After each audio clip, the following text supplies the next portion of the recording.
சாய் பக்தர்களுக்கு என் அன்பு வணக்கங்கள். ஓம் சாய்ராம். என் அன்பு குழந்தையே, இன்று உன்னிடத்தில் நான் சொல்ல வந்ததை நீ அலட்சியப்படுத்தினால் உன்னை தேடி நான் வருவதை கடைசியாக இருக்கும். நீ இதை கேட்டால் மட்டும்தான் நான் உன்னை தொடர்வேன் என்பதை புரிந்து கொண்டு இதை முழுவதுமாக கேட்டுவிடு. இன்று நான் ஒரு ரூபத்தில் உன் இல்லத்திற்கு வர வேண்டும் என்று முடிவெடுத்திருக்கின்றேன். அந்த ரூபத்தை பற்றி உன்னிடம் நான் இப்பொழுது சொல்லித் தீர வேண்டும். இல்லையென்றால் நீ பாவத்தை ஏற்றுக்கொண்டு விடுவாய். நான் இப்பொழுது அந்த ரூபத்தில் உன் இல்லத்திற்கு வர வேண்டும் என்பது கட்டாயம்.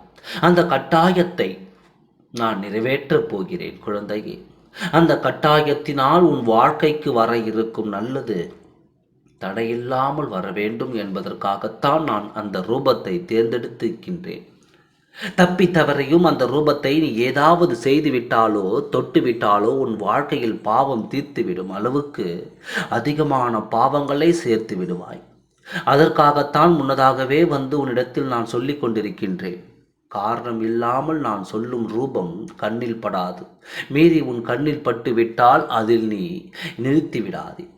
தெய்வமாக நினைத்து கையெடுத்து வணங்கினாலே உன்னை ஏதும் செய்யாது என்பதை புரிந்து கொள். சாமானியமாக யாருடைய கண்களுக்கும் தெரியாது. தெரிய வேண்டிய நேரமாக இருந்தால் மட்டுமே தெரியும். அது தெரிகிறது என்றாலே உன் வாழ்க்கையில் நல்ல காலம் பிறக்கப் போகிறது என்று நீ உணர்ந்து கொள். இப்போது இன்று இரவு நான் அந்த ரூபத்தில் உன்னை தேடி வருவேன். ஏன் தெரியுமா? என்ன அவசரம் தெரியுமா? வரும் அமாவாசை அன்று உனக்கு ஒரு நல்ல காரியம் நடக்கப் போகிறது. அது தடையில்லாமல் நடக்கத்தான் நான் இந்த ரூபத்தில் வருகிறேன். இந்த ரூபத்தால் உனக்கு நல்லது கிடைக்கும் காரணத்திற்காக வருகின்றேன். தடையில்லாமல் பார்த்து பெற்றுக்கொள். நான் என்ன ரூபத்தில் வருவேன் என்று தானே யோசித்துக் கொண்டிருக்கின்றாய். வரும் ரூபம் என்ன தெரியுமா? நான் சர்வ வடிவில் உன் முகத்திற்கு நேராக வந்து நின்று நான் உனக்கு காட்சியளிக்கப் போகிறேன். அதுவும்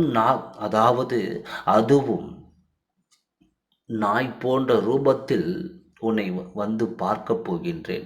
உன் கண்களுக்கு காட்டப் போகின்றேன். என் குழந்தையே, பயந்து விடாதே, நடுங்கி விடாதே, அதை அடித்து விடாதே.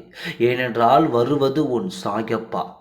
நம்பி கையெடுத்து வணங்கு. வரும் அமாவாசை தினத்தன்று அமோகமான ஒரு வாழ்க்கையை நல்ல நேரமாக வரப்போகும் நல்லதை பெற்று நீ வாழ்வாங்கு வாழ்வாய்.